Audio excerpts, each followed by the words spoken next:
বাংলাদেশি বেসামরিক নাগরিকদের উপর ভারতীয় বিএসএফ ও উগ্র ভারতীয়দের হামলা, গাছকর্তন ও আগ্রাসনের প্রতিবাদে পুরানা পল্টন আল-রাজি কমপ্লেক্সের সামনে বিক্ষোভ সমাবেশ অনুষ্ঠিত হয়েছে।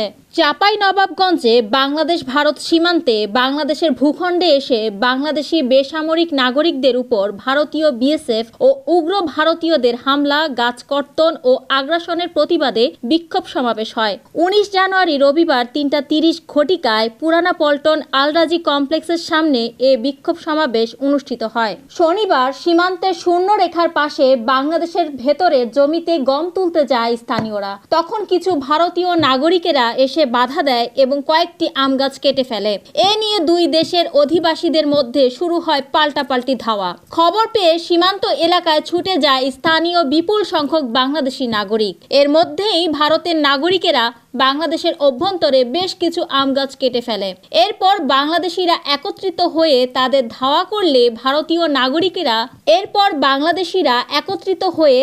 ধাওয়া করলে ভারতীয় নাগরিকেরা তীর, ধনুক, হাঁসুয়া, কাঁটা নিয়ে হামলা চালায়।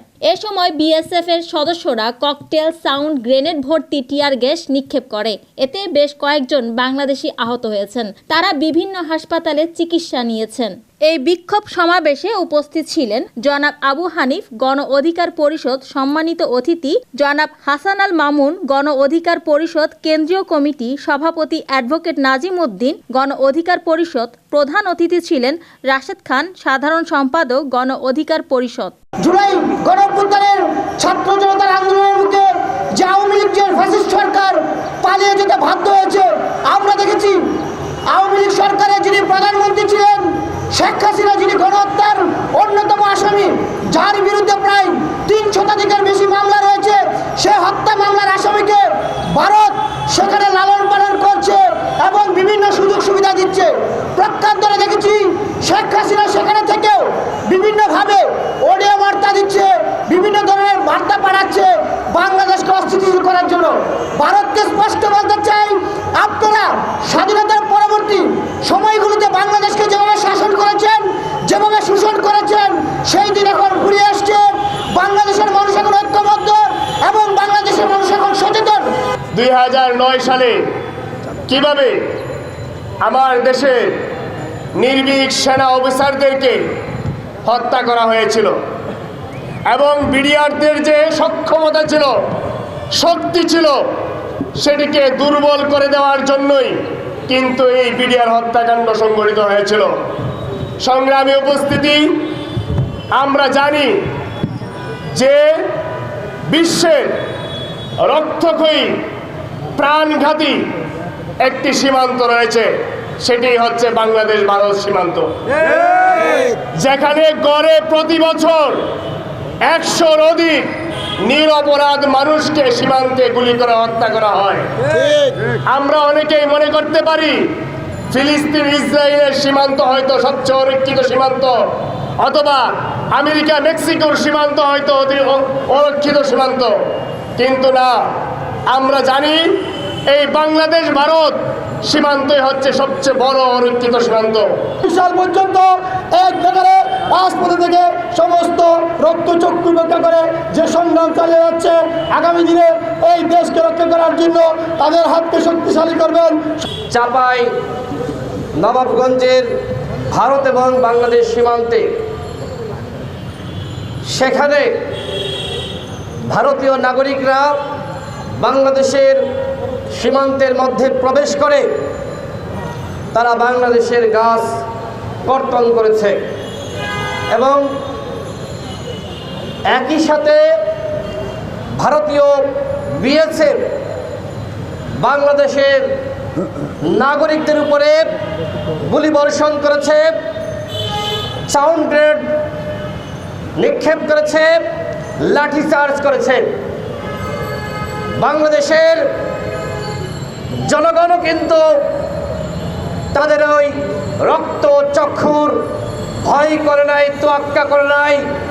তারাও কিন্তু সেখানে জমায়েত হয়েছিল ভারতের এই আগ্রাসনকে রুখে দেওয়ার জন্য। বাংলাদেশের বিজিবিকে ধন্যবাদ জানাই যে তারা আওয়ামী লীগের আমলে আমরা দেখেছি কিভাবে বিড়ালের মতন থাকতো, গতকাল আমরা সিংহের গর্জন দেখেছি। তারা বিড়ালের মতন কাপুরুষের পরিচয় দেয়নি। আমাদের স্পষ্ট কথা, গুলি চললে পাল্টা গুলি চালাতে হবে। আমার দেশের একজন নাগরিককে হত্যা করলে পাল্টা প্রতিশোধ দিতে হবে। এমনি এমনি ছাড় দিয়ে আর চলতুম না। এখন চালানো শিখতে হবে। কি চালানো শিখতে হবে?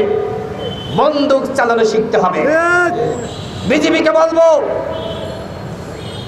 ভারত আমার দেশের সীমান্তের নাগরিকদের উপরে আগ্রাসন চালাচ্ছে, হত্যা করছে এবং ফেলানির মতন বাংলাদেশের মানুষের লাশকে সীমান্তের কাঁটাতারে ঝুলিয়ে রাখছে। আমরা বাংলাদেশের জনগণ ভারতের এই হত্যাযজ্ঞ আর মানব না। আমি অন্তর্বর্তীকালীন সরকারের মাননীয় প্রধান উপদেষ্টাকে বলবো, ভারতীয় হাই কমিশনারকে আগামী 24 ঘন্টার মধ্যে পররাষ্ট্র উপদেষ্টার মাধ্যমে তলব করাতে হবে। কেন বাংলাদেশের সীমান্তের মধ্যে প্রবেশ করে বাংলাদেশের জনগণের সম্পদ ওই গাছে কোপ দিল, কেন গাছ কাটলো, তার জবাব চাইতে হবে। কেন ভারতের বিএসএফ আমার দেশের ভাইদেরকে উদ্দেশ্য করে গুলি চালালো, কেন বোমাবর্ষণ করলো? এর মাধ্যমে তারা আন্তর্জাতিক আইন লঙ্ঘন করেছে। স্পষ্ট কথা, আমরা আর ভারতের দাদাগিরি মানব না।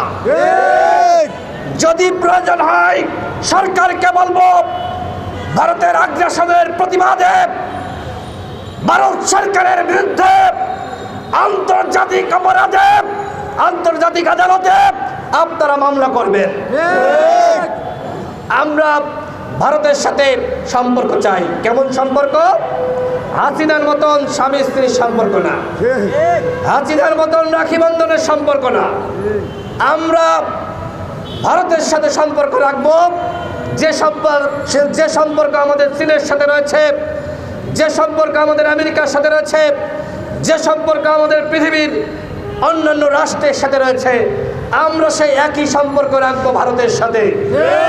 হাসিনার মতন দিয়েই যাব, আর ওই নেওয়ার পাল্টা তোমরা শুধু মেরেই যাইবা, আমরা সেটি মানব না বন্ধুগণ। ভারতের সাথে আমাদের অবশ্যই সম্পর্ক রাখতে হবে, কারণ ভারত আমাদের প্রতিবেশী রাষ্ট্র। আমরা কি ভারতের সাথে যুদ্ধ লাগানোর পায়তারা করেছি? করি নাই। বরং হাসিনার পতনের পরে দেখলাম যতটা না আওয়ামী লীগ অখুশি হয়েছে, তার থেকে বেশি অখুশি হয়েছে ভারত। কারণ কি?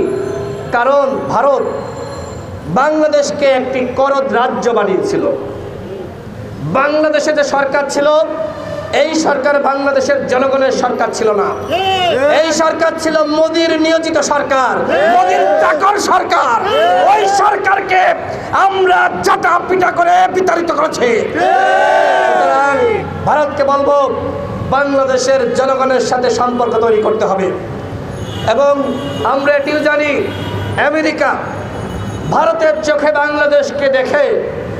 আমরা বলবো আমেরিকাকে, ভারতের চোখে বাংলাদেশকে আর দেখলে চলবে না। এখন থেকে তোমাদের নিজেদের চোখ আছে, ওই চোখ দিয়ে বাংলাদেশকে দেখতে হবে। মৌমিতা তন্নি, GVC টিভি, ঢাকা।